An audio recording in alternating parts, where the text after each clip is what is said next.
বাংলাদেশ জাতীয়তাবাদী দল বিরল উপজেলা শাখার আয়োজনে বিএনপি চেয়ারপারসন বেগম খালেদা জিয়ার রোগ মুক্তি কামনায় এতিম শিশুদের মাঝে ছাগল বিতরণ করা হয়েছে।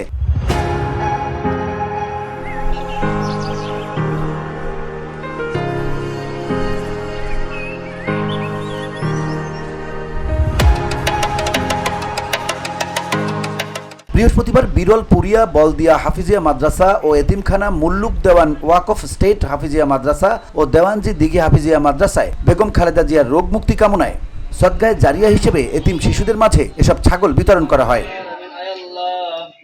বিতরণ করেন দিনাজপুর 2 আসনে বিএনপি মনোনীত প্রার্থী জেলা বিএনপি নির্বাহী সদস্য আলহাজ সাদিক রিয়াজ চৌধুরী পিনাক। এ সময় উপজেলা বিএনপি সভাপতি বাবুল হোসেন, উপজেলা বিএনপি সাধারণ সম্পাদক সুলতান মাহমুদ সহ অনেকেই উপস্থিত ছিলেন।